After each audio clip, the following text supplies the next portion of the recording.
Hey, everybody. Thanks so much for being here. We are going to get started here in just a moment, but I'm super glad you're here. I'm really excited to get started today. If you just came in, let us know where you're from and what your role is. We'd love to hear who we're talking to today. Hey, Hannah. Hey, Aaron. Glad you guys are here. Hey, we are so honored to be here. We love Ashley. We love Stadia. So, hello everybody. It's great to be with you all. Yeah, this is awesome. Excited. You guys are full of the love today. Well, we're gonna go ahead and we're gonna get started. I know we've got a few people that'll be joining us and hopping in. And add Kissimmee. Oh, love that. Florida. We have lots of people here from different parts of the country, so this is really great. Where are you guys are currently where, Hannah and Aaron? You're from, but you're currently in I Minnesota. know.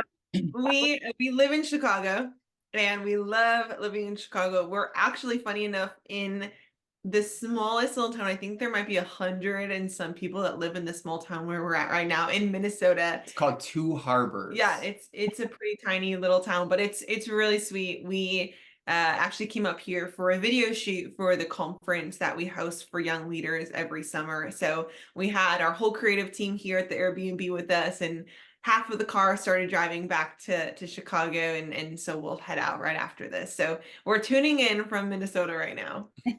Awesome. Well, so glad you guys are here. Again, we will, those of you that have just hopped in, please let us know where you're from, what your role is. We are excited that you are here. Today, we're going to be talking about the next generation and how do we raise up the next generation of leaders. Yeah. Stadia exists so that we can help you start thriving, growing, and multiplying churches for the next generation. We want to see a world where every single child has a church. And we all know that we play a part in this. And it's our job to ensure that there are churches for the next generations. Love And that. we have a huge opportunity in helping develop young leaders to spread the gospel in their communities. So I'm so excited that we have Hannah and Aaron here today with us. They are the founders and leaders of Generation Distinct, and they are passionate about helping young leaders discover their purpose and equipping them to actually just walk it out and what that looks like. So I know we're not all in the same room today, but one of the values at Stadia is relationships. So I want it to feel like we're in the same room together today. So I would highly encourage you to engage with us in the chat. If there is something that you're like, yeah, I'm with you, let us know. If there's something you disagree with, don't tell. I'm just kidding. You can if Yeah. there's something that that challenges you, we want to hear about it. If you have questions throughout this, please drop them in the chat because we're going to have a decent amount of time at the end to answer any questions that you guys are thinking about today. So to start it off, I'd love for some people to be bold and in the chat, share with us, why did you join us today? Why did you sign up for this today? Maybe even share what's a challenge that you might be experiencing in this space of raising up the next generation of leaders. So if you don't mind dropping those thoughts in the chat, I'd love to start us off like that. And again, I want it to feel like we're in a room together having a conversation. So Hannah and Aaron, why are you here today? We'll start with you all and give some people the time to drop some stuff in there. Absolutely. I am so thankful that we're doing this conversation. It's something that we believe is so important. Oh, yeah, And for sure. Aaron and I both saw this as really important in different kind of our different spheres of society before we met, our different perspectives, our different experiences. For Aaron, he really said yes to go all in for Jesus when he was a young adult, when he was about 23. And from there, that pushed him into this space where he was given opportunity to lead. He led in the church, he led in the corporate space, but he was able to step into his calling and create impact in the world. But in the same time, sometimes felt like there wasn't always the support or the space to be able to fully bring all of who he was as a young leader. Mhm. And mutually, I was feeling the same thing. Again, before we met each other, I was feeling a lot of those same experiences. I was given opportunities to lead at a young age, but I also saw that the church could be so much more, that the church could do even more to better engage the next generation in the church. And when I was around 20 years old, I was on staff at a local church, and I started to hear a lot of the stories of young adults walking away from the church. And we started to ask some questions to see where are they going and why. And some of the common things we heard over and over and over really infused this vision into myself. And later on, when Aaron and I met and we got married and we started leading together, that Mhm. we would together recognize, hey, this is what he's seen in his experience. This is what I've seen in my Yep. experience. And so together, we kind of have built these principles that we've recognized we believe really help churches and organizations engage the next generation. And so this is something that we have become so passionate about. We felt it. We have seen our friends walk away because they have not experienced in the local church. So we have a passion to better equip churches and organizations to have these elements in their organizations and ministries so that, again, we can see churches, spaces where the next generation feels belonging, feels wanted, feels seen, and feels really empowered to live out the gospel. It's great. Amber commented that she's part of a young church plant. They just planted in September of 2023. So Congratulations. Let's That's go. amazing. and wants to start with developing young church leaders in mind. So Awesome. starting with that mindset. Thank you so much for sharing. Anybody else, if you want to share, feel free. So we've got, another one. 70 to 80% of students are walking away from the church as they head into college. Leilani, thank you for sharing that you're trying to intentionally strategize to include them in every aspect of your ministry. Thank you for sharing that. Amazing. Important. You know, that's why we're here today. We want to talk through this. We all have a passion for this, and we all feel a responsibility in this. So I'm really excited for what you guys are going to share today. But before you dive in, how did we connect? Share a Yeah. little bit, how did Generation Distinct and Stadia come together? Yes. This is so awesome, Ashley. Thanks so much for having us. And like Ashley said, what I and Hannah, what we appreciate at Generation Distinct is the value that Stadia puts in relationships. And from the start, I just feel like there was this immediate connection, not only just about next gen, but also church planning, right? Yeah. We feel like a statistic that was just mentioned, 70 to 80% of young people are walking away from the church. And when we met Stadia, we just felt this immediate connection around how do we galvanize young people, create beautiful narratives around the next generation and church planning. So kind of from that point, Hannah was able to jump on a podcast with Stadia. She was interviewed. We naturally formed a great relationship. We have done things to get together at Exponential. And the rest is kind of history. And so we've kind of formalized a great relationship. We believe deeply in Stadia and their mission to reach the next generation and to see a church that every young person belongs to. And we also want to create belonging within the church for the next generation. So good. I'm so excited. If you guys ever have the opportunity to hang out with Hannah and Aaron, they're a good hang. So so follow up with them afterwards for sure. But I know you guys have some really great content. I want to hand it over to you all. And again, those of you that are joining us, as you have questions, please go ahead and ask them because we're going to have some space afterwards. So Hannah and Aaron, take it away. And thank you so much. Thank you so much. We're, again, so honored to just have this conversation with you all. Again, this is something that we wake up thinking about. We go to bed thinking about. In many ways, part of our callings, we believe, is to really see the next generation step into their God-given callings. And so much of that will happen in your local churches. And so if you're a church leader, a church planter, just know we see you as the hero of this conversation. Thank you for planting a local community right Mhm. where you're at, where young people can find who Jesus is, experience his love, and be sent out on mission.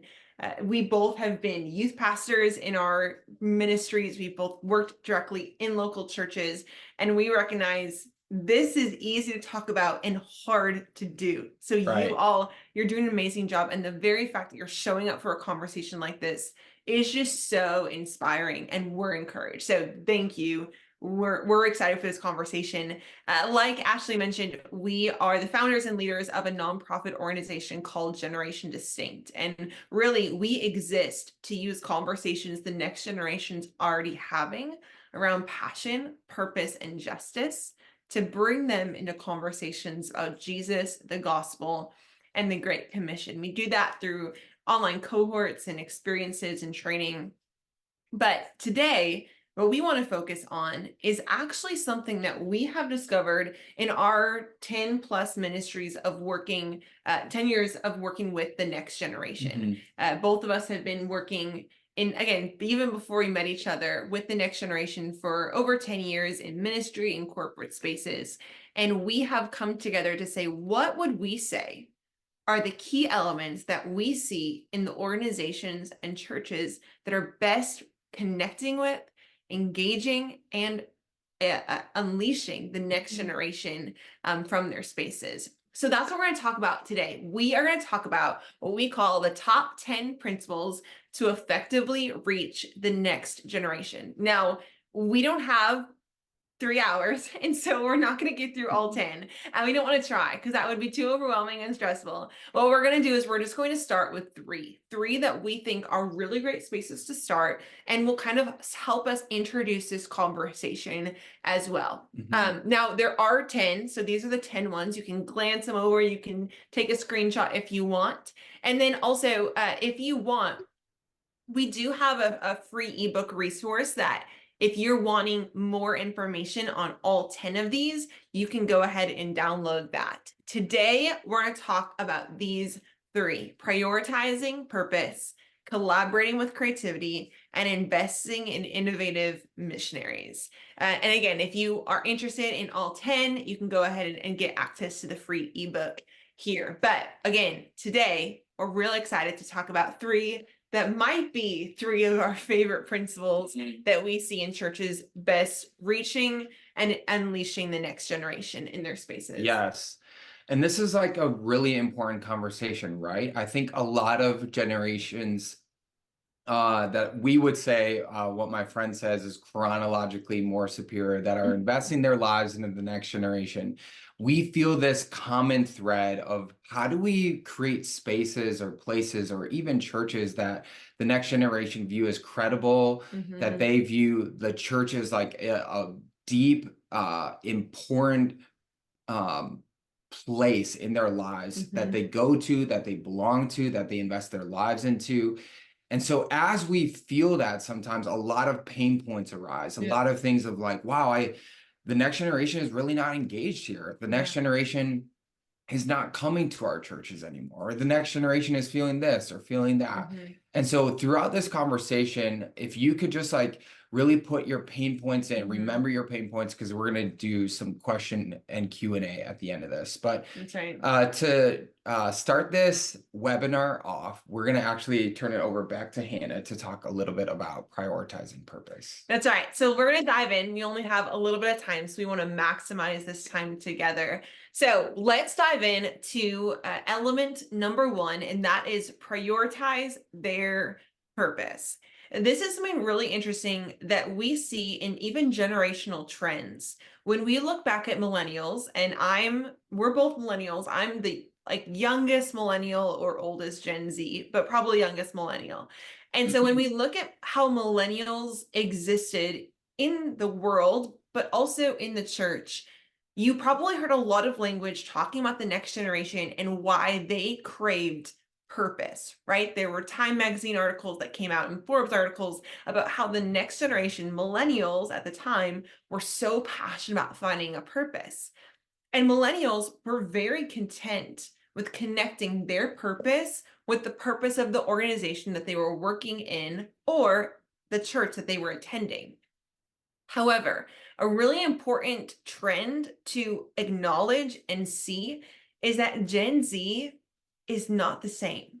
Gen Z, they still want to feel like their purpose is prioritized, but they're no longer just content to connect their purpose with your organizational purpose. They want to know how your organizational purpose connects with their personal purpose. And again, this is a shift because if Gen Zers are coming to your church and the only vision they ever hear casted is about how they can help you accomplish what you want to do in the world, that doesn't really resonate as well as it did in previous generations. Again, millennials, Gen X, boomers, they wanted to connect to something bigger than themselves. Gen Z, many of them feel like they already have it. They already have figured out what that is, and they feel like it's within them.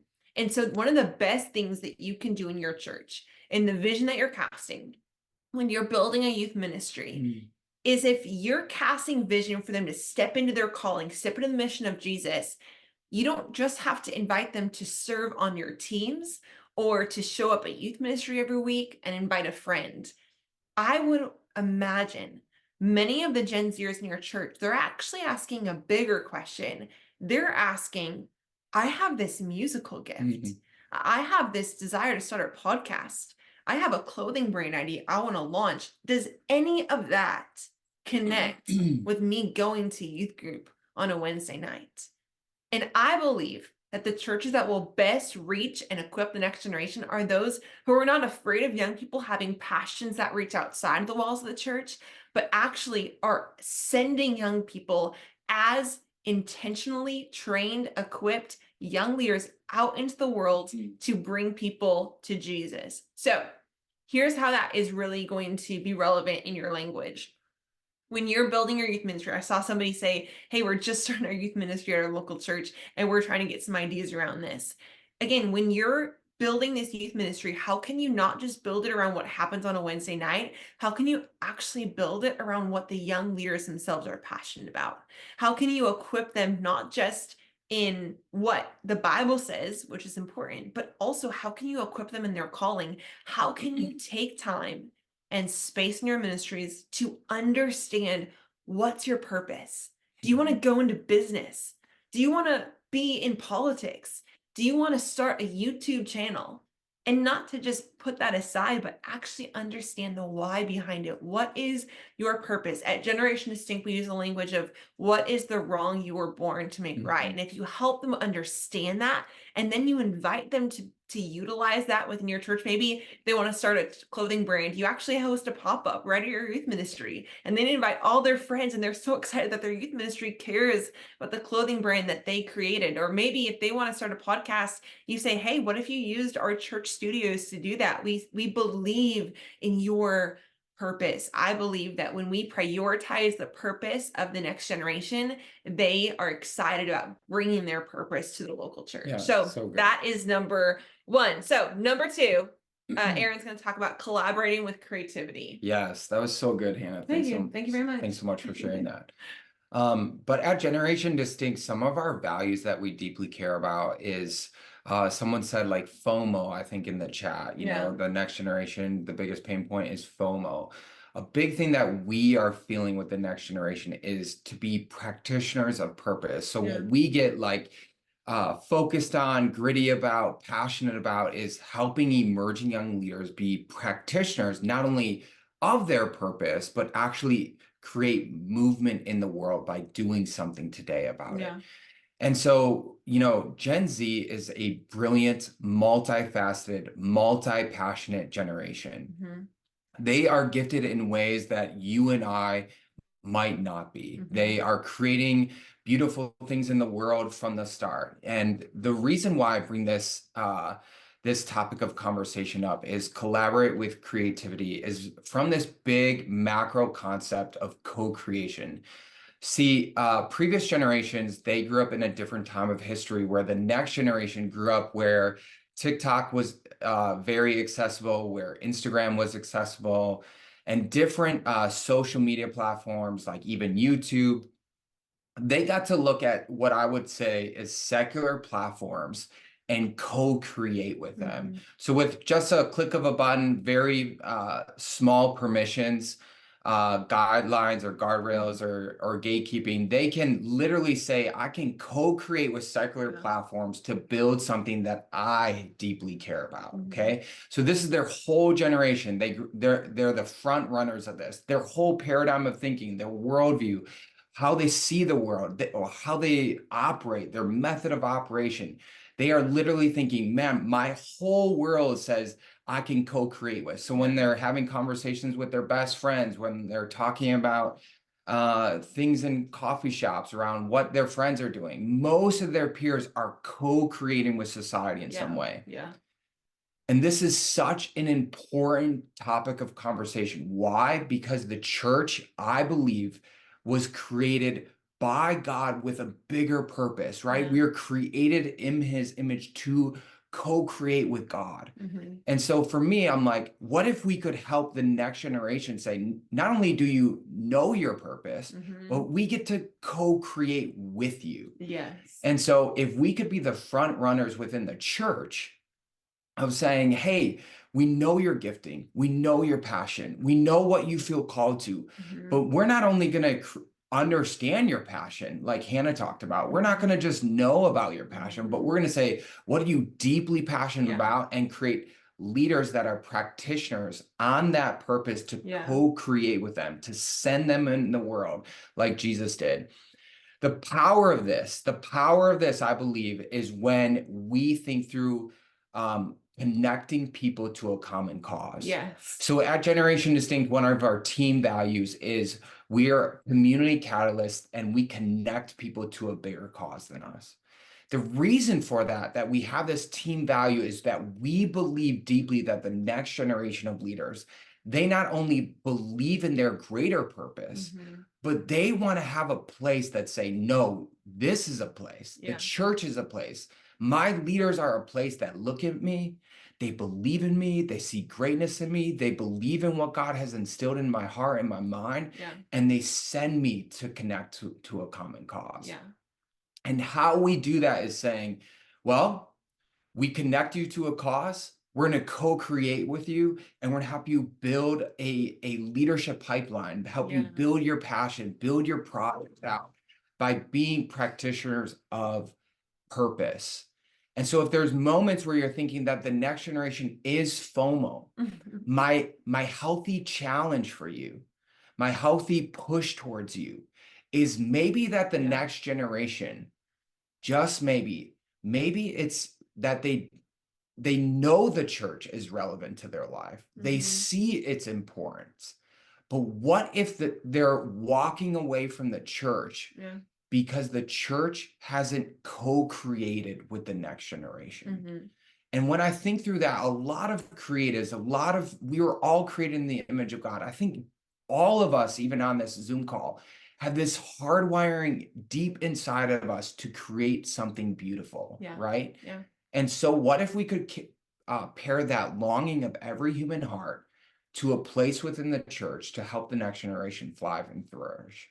That's right. That's right. It's so important. And if we are able to prioritize their purpose, if then we invite them to collaborate with creativity, the hardest part, I would say, comes next. And that is when we recognize that we have to send these young leaders out. We see in scripture, Jesus did this so beautifully. One of the coolest parts of the story of Jesus inviting those disciples to follow him was, as probably many of us know if we work with the next generation, many theologians would agree that at the time when Jesus called these disciples, they were in their late teens and early 20s, right? This was the next generation of Jesus's day. And then the 3 years that Jesus invested in them, he didn't just invite them to a good small group once a week. He didn't say, hey, come to this really cool bonfire. We'll make sure to have the good pizza this week so that you all come, right? He didn't come and say, hey, we'll have a movie night. I promise cute girls will be there, right? Like there was none of that kind of promise. There was this attraction to get people into the door. Instead, he went up to these young leaders and said, hey, I'm going to make you fishers of men. Mhm. I'm going to Mhm. invest in your calling. I'm going to equip you to do good work in the world. And after 3 years, he sent these young leaders out so equipped and prepared that they started this beautiful thing called the local church that you and I are all a part of over 2,000 years later. That's remarkable. Mhm. Mhm. And I sometimes wonder if we in our churches today, we've accidentally underestimated what the next generation is capable of. I Mm. don't believe the next generation just wants to come to church because they can't find any friends to watch a movie with or go to a bonfire with. I think they can actually find that other places in the world. I believe what the next generation is hungry for and what the church has to offer is the greatest cause that we could ever find, which is the mission of Jesus in the world. And ever since the beginning of the church history, Yep. it's been young people who have been charged to carry it to the ends of the world. And so when we recognize that reality, it helps us find the intentionality to invest in young people in our church, not as the future of the church, not as people who need to have the perfectly curated experience just to get them in the door. We start to invest in them as innovative missionaries. Innovative missionaries is a term that we have coined to try and capture what we believe that we're trying to do with Generation Distinct. We're trying to send these young leaders out. But really, what an innovative missionary is to us, it's a young leader called into any sphere of society: business, technology, politics, government, arts and entertainment, anything. And we want to equip them to go into those spheres of society, but bring the gospel with them and bring the gospel to their generation Mhm. through those unique avenues. And again, what that requires, though, is that we understand and prioritize their purpose, that we invite them to co-create with our church, and then we Mhm. send them out and say, hey, if you want to be a lawyer, that is ministry. And we're going to train you on how to be a lawyer. And we're going to tell you about how you can bring the gospel with you right into that space. If you want to be a singer-songwriter, well, amazing. You can bring the gospel with you into those spaces. If you want to go into technology and be in Silicon Valley, even if it means you've moved thousands of miles away from your church community, we're going to send you out and train you how to bring the gospel with you into those spaces. I believe the church will move forward when we can focus on not trying to get more young people into our churches, Mm. but rather equip the young people already in our church to go out and reach their generation outside of the walls of the church where they live, work, and play with the gospel. This, I believe, is one of the best ways we can actually see the gospel have fruit. And again, you might be asking, how do we do that, right? Like that seems like a great idea, but how do we practically do that? There's so many different ways we can do this. Generation Distinct, we have a program that specifically does that. And so if that is of interest to you, we can talk more with you about that. You can feel free to reach out to us. But there's a few other ways you can do that. You might think, I'm a youth pastor, I don't know how to teach a young person how to go into business for the gospel or music. Chances are there are people in your church who are doing really unique things. Mhm. And the next generation is looking for spiritual Yep. mothers and fathers. One of the great things you can do, and Aaron talks about this all the time, is really emphasize intergenerational mentorship in your youth ministry or in your church plant. If there's a young person who wants to go into business, is there a businesswoman in your church who loves Jesus and you can connect them? You can get them together for a cup of coffee. You can help them understand her experience. If there's a singer, songwriter, or a musician in your church, can they meet with the young musician wannabe in your youth ministry? Maybe Yep. you bring them in, and maybe you have a whole panel one week at youth ministry all about what does it look like to do ministry in the secular spaces. Again, we have to recognize that our goal as youth ministries is not to grow big ministries and get as many people we can inside of our church. It's Mhm. to help young people hear the gospel, whether that happens in our church or it happens when we send young people out of our church for them to bring the gospel to the next generation in their spheres of influence. So these are 3 ways that we believe that you, as a young church planter, a young ministry leader, a volunteer at your local church, that you can actually start to create a church where the next generation feels seen and mobilized on behalf of the gospel. And in all of this, right, all 10 of these elements, yes, they're helpful. And again, if you want more, if you want the rest of the 10 where we unpack these more, you can go ahead and access our ebook. But all of this is only effective, we believe, in relationship. And it's something that we love about Stadia, that they emphasize relationships. Stadia is obviously such an incredible support for churches like this. But we would say if you're in a local church, the best thing you can do, and this is our main challenge to every single person watching this right now or who will watch this back later, is we want to encourage you to find 3 to 5 Gen Zers in your community, invite them out for a meal.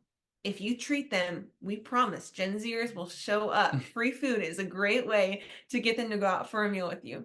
Even if you're a senior pastor, executive pastor, whatever you are, invite them out for a meal. And we want to challenge you to invite them to meet with you for a meal once a month over a 1-year span. And in those times with them, we encourage you not to offer coaching, not to offer mentorship, but for you to show up to learn from them. Come with questions such as, hey, what's the biggest, most pressing need you think your generation has right now? Mm-hmm. Hey, what does school feel like for you? Is it scary? Is it exciting? Is it stressful? Mm-hmm. What's the church been like for you? Come to learn. Come believing that you have something to learn from the next generation. Yep. And I believe in 1 year from now, if you build intentional relationship with 3 to 5 young adults in your community, if you unpack these 10 concepts and start to utilize them in your church and community, I believe you'll create a space where the next generation feels seen, known, and mobilized for the gospel. Yep. So good. Oh, wow. Thank you guys so much for kicking us off with all of that. I have lots of questions and I feel very I want to hear the other 10 really bad. So please scan this QR code so you can take that home with you.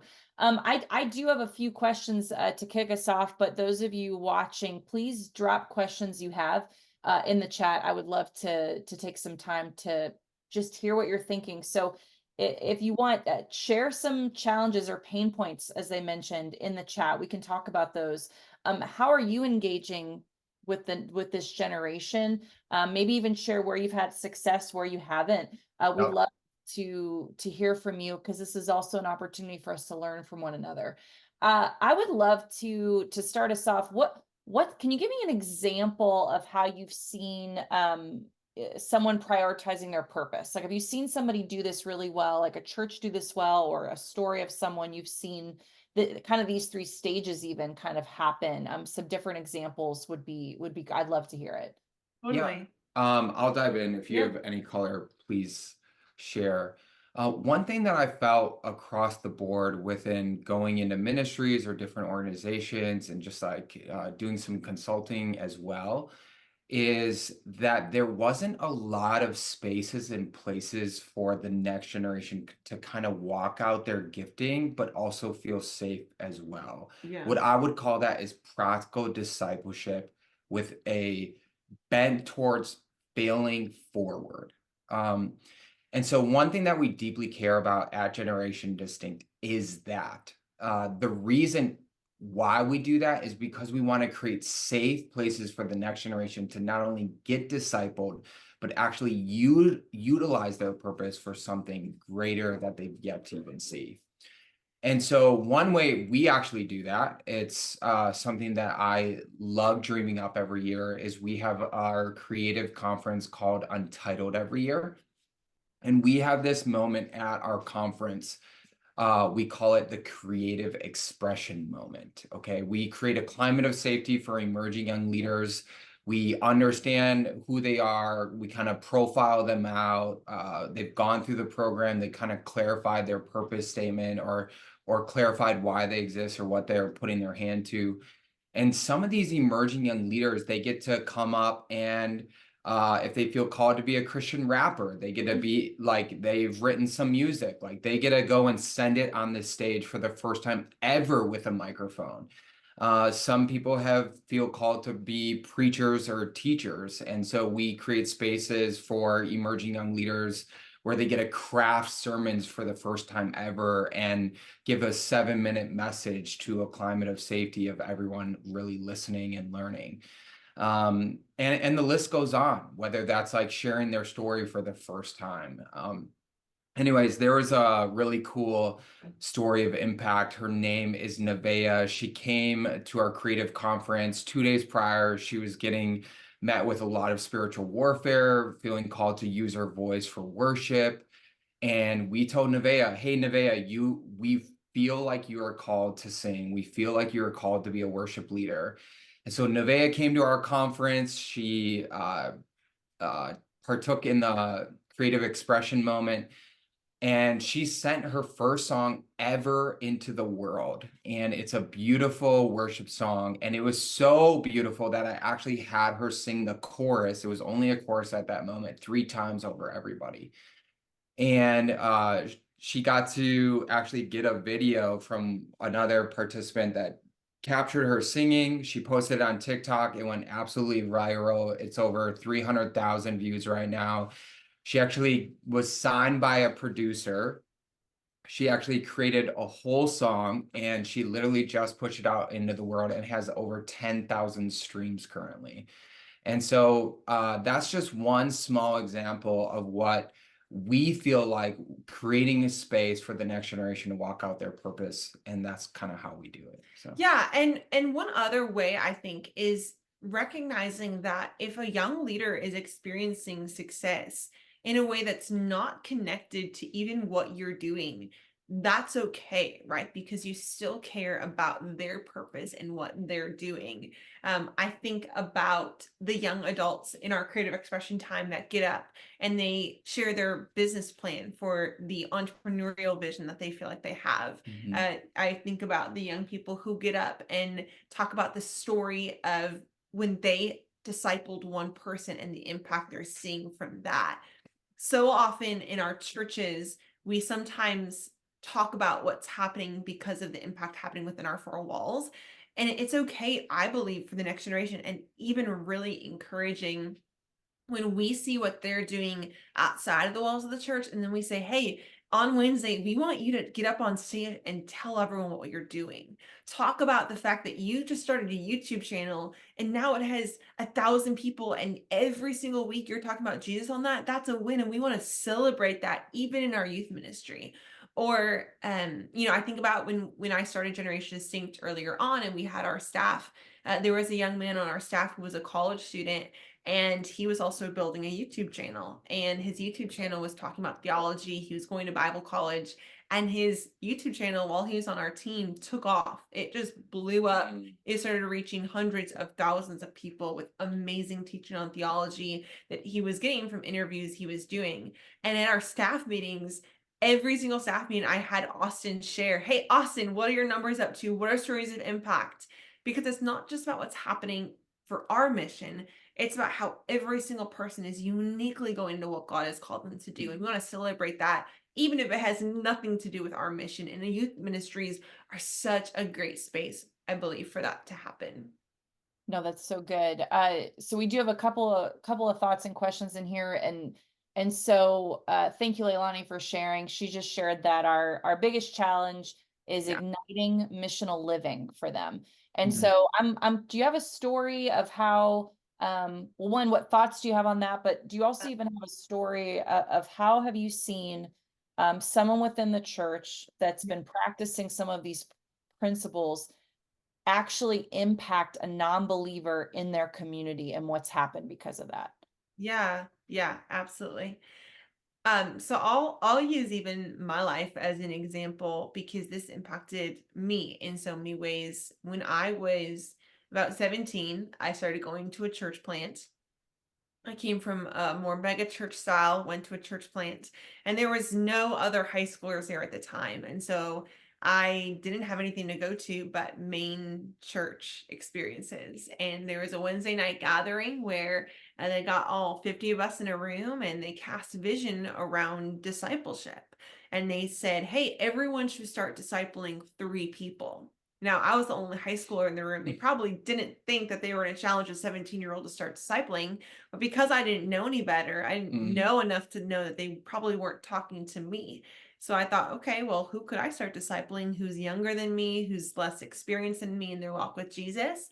And I wrote down the name of 3 middle schoolers that I knew that didn't have anyone talking to them intentionally about Jesus.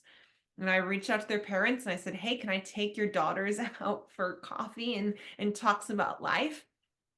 And that turned into a discipleship experience that marked my life in so many ways. And truly, it wasn't just their faith that was impacted, it was my faith that was impacted. As I was starting to disciple others, I learned more about how I needed to grow and learn. And then I started getting discipled.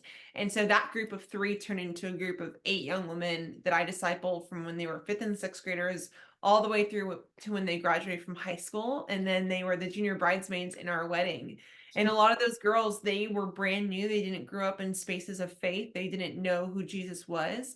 But because my church took me seriously enough to say I could go outside the walls of my church and love people on my own time with my own gifting, I took that seriously. And so I think it's so much when we cast high vision, high expectation, and really, again, listen to what they want to do. I think sometimes it's really easy for us to say, "Hey, come to us. We're going to tell you what the vision is. We're going to do prayer meetings every Wednesday in your school and you have to show up." But it wasn't their idea. Gen Z, they're so excited when it's their idea, right? With Generation Distinct, that's one of our things that we focus on is helping the young leader determine their I exist statement. So there was a young woman named Kenzie who is a Division I athlete on a campus in North Carolina, and she went through our cohort. She identified that one of her callings, her purposes is to mentor young people. And so she was home on summer break and she was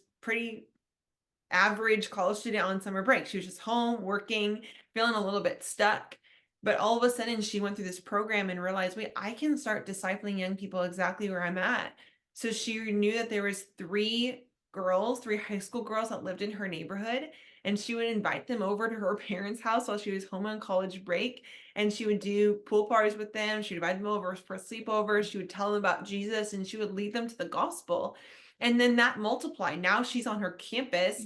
When she was at the beginning of the school year, she was there for 2 weeks and she was doing these events. And they already had seen 11 baptisms in 2 weeks because this college girl believed that she could carry the gospel with her into any space that she's in. We didn't tell her how to do it. We didn't say, "Hey, make sure you do this many events. This is a strategy." We said, "We believe that God can speak to you and we're going to help you clarify what you're called to do. And then we're going to listen when you say, 'I think I might know what God has called me to do.'" And then you have to support them, and continue to ignite that fire. But if you're having trouble igniting that missional living, get them to come up with an idea.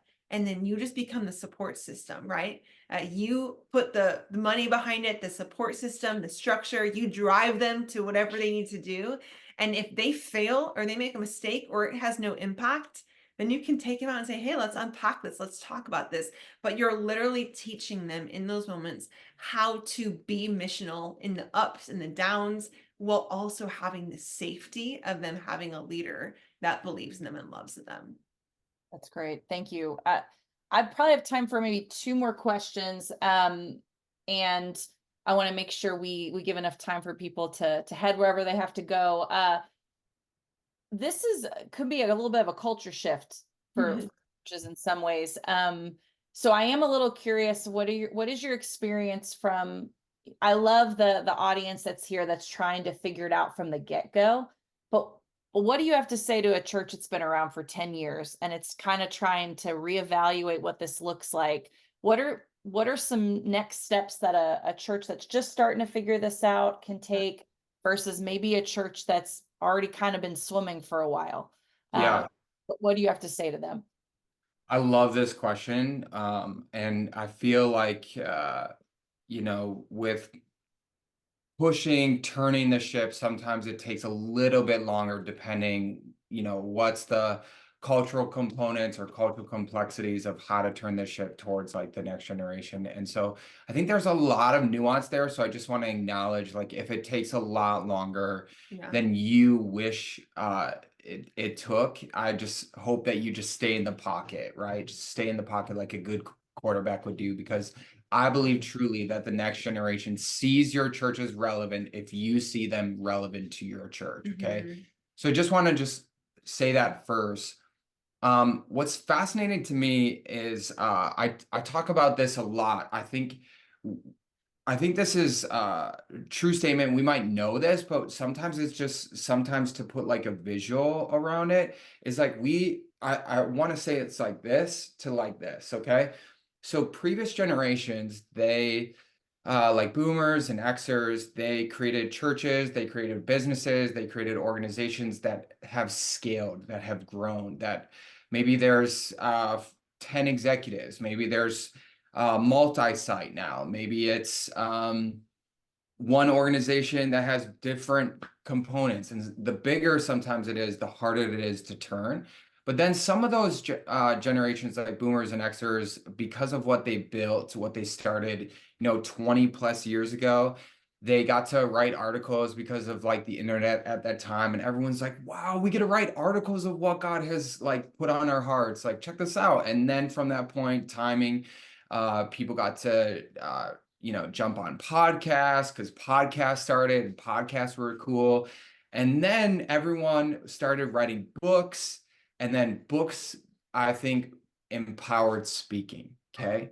And then I think we're right here in today's culture where senior level leaders, they look at the next generation and they think, oh, the next generation just want to use their voice. Well, I feel like the next generation, they grew up in such an interesting time of history where they think, I think, that using your voice creates influence. But what I think where we need to head when it comes down to turning the ship, being a church or organization that pioneers, pushes the next generation into the future, is one that's understanding that your voice is important, right? But if we help leaders become practitioners of purpose, practitioners of what you speak, practitioners of what you build privately or what you care about, I think then the trajectory is that the next generation will see the church as a place of not only do they empower my voice here, but then they equip me to walk it out, to build something of influence that influences the kingdom of God. And so one thing that I would just say that needs to be implemented in our churches and in our organizations is inviting a young leader to the table. Mhm. I think a lot of the times we talk a lot about how to reach the next generation, how to turn our ship to be a place that the next generation want to be a part of, without a next gen leader actually at the table, or even more than just one. Yeah. And so if we could be leaders that say that we all submit to the Holy Spirit, we all say that the byproduct of submitting to the Holy Spirit is both humility and honor. And so if we submit to the Holy Spirit, I truly believe that we're going to see even Gen Z come back to the church and co-create with us. Yeah, absolutely. That's really good. Okay. You gave us 10. We talked about 3. If you had 2 minutes Yeah. to highlight another one, Yeah. what would you pick and share it, and why? Yeah. Yeah. I think one that we believe is really relevant to a lot of what we're talking about, especially as we go outside the walls of the church. And this is for us as leaders, but also to train young people in, is an idea that we talk about called empathetic evangelism. And I actually think this is a really great way to end this conversation, because the reality is all of this matters because there are young people in our cities that don't know Jesus. That's the only reason this matters.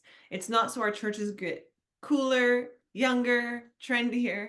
It's because we want to see young people who do not know Jesus encounter the beauty of who Christ is and experience salvation. That's why this matters, right? Yeah. And so because of that, we teach this concept called empathetic evangelism. And empathetic evangelism is really about meeting a young person exactly where they are. We were on a webinar call or conversation call with a pastor in New York. And, we do ministry in Chicago. And so they say, the post-Christian movement is kind of starting from the north and will eventually move into the south. But north of America is probably about 10 years ahead of where the South is. And even places like Canada and Europe are even far ahead of us. And what this pastor in New York was saying about evangelism in environments like ours is we have to recognize we're actually not even in a post-Christian society anymore. In many ways, especially in northern progressive cities, we're in an anti-Christian society. That when the word Christian or church or God comes up, for many ways, it's not a neutral conversation. It actually has negative connotation attached to it. Maybe there's church hurt, maybe there was abuse, maybe they just heard the negative stories, or they've met Christians who were not kind. So they automatically, you might be starting not just at 0 and definitely not at a +5. You might be starting at like a -10. And you have to work just to get them to the point where they are open to conversations about Jesus. And so what we have come to say is that when we're meeting up with young people who do not know Jesus, when we're connecting with brand new young people in our churches, when we're sending young people out of our churches to reach their generation that don't know Jesus, we're saying your goal is not to get them to receive Jesus the first conversation. Like, we're not handing out tracts and trying to make conversions just so we get better numbers. We're saying we're trying to help you build relationship with young people so that they trust what you have to say when you tell them about who Jesus is and how much he loves them. And our metric of success in those moments is we want every young person that in our circles to know, if they're not yet a follower of Jesus, that there were these two people that loved them who also loved Jesus. And they have to decide what they're going to do with that.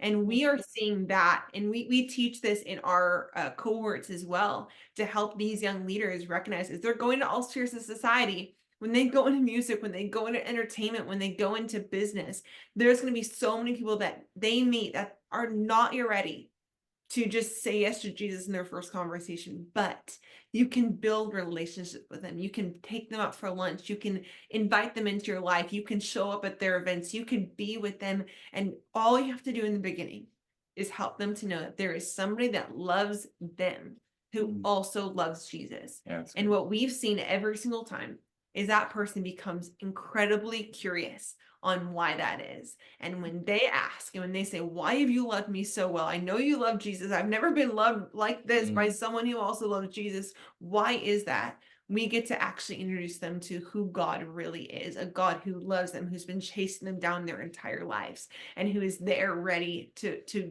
join them and to invite them into salvation, into the gospel. So empathetic evangelism is an incredible tool for us as church leaders to reach the next generation, and for us to train young people in as they go outside the walls of our church to make the next generation disciples of Jesus as well. Thank you guys so much. I so appreciate your hearts and the passion which you're just speaking and what you're sharing. So grateful for your time today. How can people connect with you after this if they want to? Absolutely. Well, we would love that.